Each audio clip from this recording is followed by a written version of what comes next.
Praise the lord. Good morning. మన ప్రభువును ప్రియ రక్షకుడైన దేవుని నామమున మీ అందరికీ కూడా ఉదయకాల శుభములను తెలియచేస్తూ ఉన్నాను. నా ప్రియమైన దేవుని బిడలారా, యేసుతో అనుదిన ఆత్మీయ ప్రయాణం నాతో పాటు అనుదినము కొనసాగిస్తూ వాక్యము ద్వారా బలపరచబడుతూ ముందుకు కొనసాగుతున్నటువంటి ఆత్మీయమైన సహోదరి సహోదరులందరికీ కూడా ప్రభు పేరిట ప్రత్యేకమైన శుభములను తెలియచేస్తూ ఉన్నాను. దేవుడు మిమ్ములను మీ కుటుంబాలను దీవించునుగాక. మీ ప్రతి కష్ట నష్టములో, మీ ప్రతి కన్నీటిలో, మీ ప్రతి వేదనలో ప్రభు మీకు సమాధానమును, సంతోషమును, నెమ్మదిని అనుగ్రహించునుగాక. నేటి దిన వాక్యము 2 కొరింథీలకు రాసినటువంటి పత్రిక 13వ అధ్యాయము 5వ వచనము. మీరు విశ్వాసము గలవారై ఉన్నారో లేదో మిమ్మును మీరే శోధించుకొని చూచుకొనుడి, మిమ్మును మీరే పరీక్షించుకొనుడి. హల్లెలూయా. నా ప్రియమైనటువంటి దేవుని బిడ్డలారా, రక్షించబడినటువంటి మనం అనుదినము అనుక్షణము మన విశ్వాసములో పడిపోకుండా స్థిరంగా ఉన్నామో లేదో అని పరీక్షించుకోవాలి. చాలాసార్లు మనం చాలా గొప్ప విశ్వాసము కలిగి ఉన్నామని భావిస్తూ ఉంటాం. అంటే మన విశ్వాసము మనకు చాలా గొప్పదిగా కనపడుతూ ఉంటుంది. కానీ అది దేవుని దృష్టికి సరిపడుతుందా లేదా అని మనకు తెలియదు. దేవుడు మనల్ని ఏ స్థితిలో ఉంచినా, ఏం చేసినా చివరకు చావడానికి కూడా సిద్ధపడి దేవుణ్ణి నమ్మటమే నిజమైనటువంటి విశ్వాసం.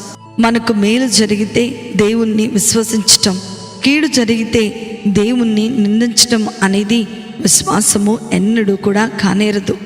దేవుణ్ణి గుడ్డిగా నమ్మటమే నిజమైనటువంటి విశ్వాసము.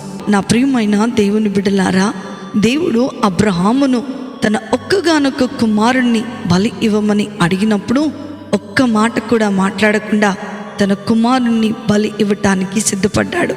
అదేంటయ్యా, నీవే కదా నీ సంతానము ఎస్కరేణుల్లా ఆకాశ నక్షత్రాల్లా నీ సంతానము ఉంటుంది అన్నావు కదా, మరి ఇప్పుడు నా కుమారుణ్ణి బలి ఇవ్వమంటున్నావని సనుగుకోను లేదు. ఎందుకంటే స్త్రీ ధర్మము నిలిచిపోయినటువంటి శారా జీవితంలో ఋతుతుల్యమైనటువంటి ఆ గర్భములో నుండి జీవమును పుట్టించినటువంటి దేవునికి అసాధ్యమైనది ఏదీ లేదని అబ్రహాము హృదయపూర్వకంగా నమ్మాడు. చర్చికి వెళ్తేనో, బైబిల్ చదివితేనో, ప్రార్థన చేసుకుంటేనో విశ్వాసము అవము. మన విశ్వాసము పరీక్షించబడి అందులో మనం విజయం సాధిస్తేనే విశ్వాసలము అవుతామని దేవుని యొక్క వాక్యము సెలవిస్తూ ఉంది. శోధనల చేత మన విశ్వాసము పరీక్షించబడకపోతే మన విశ్వాసమునకు విలువ లేదు అంటాడు అపోస్తలుడైనటువంటి పౌలు.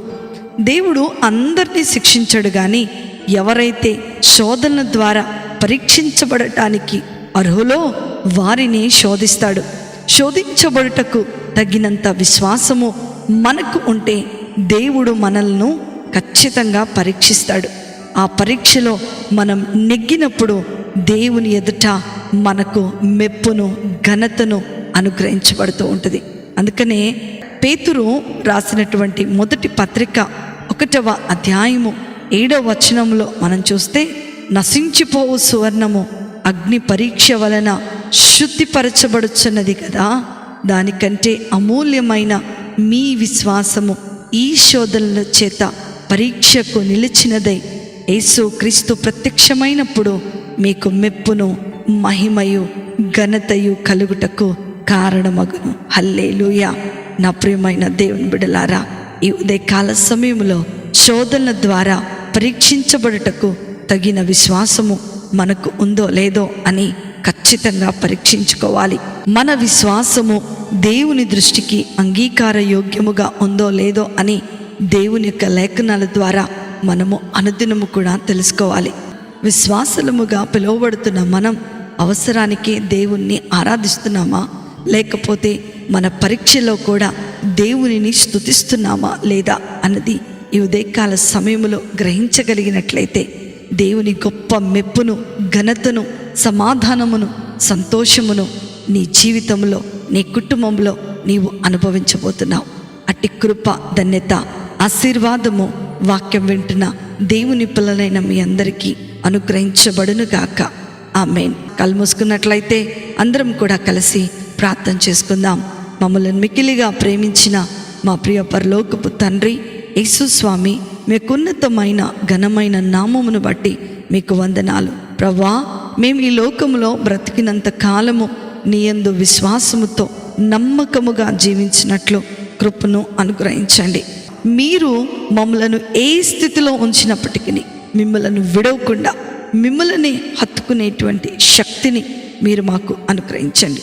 విన్న వాక్యము ద్వారా అనుదినము కూడా మమ్మల్ని మేము పరీక్షించుకుంటూ విశ్వాసములో బలపరచబడేటువంటి కృపను మీరు మాకు అనుగ్రహించమని నజరేయుడైన యేసుక్రీస్తును శక్తి కలిగిన నామములో అతి వినయముతో అడిగి వేడుకొనుచున్నాను తండ్రి.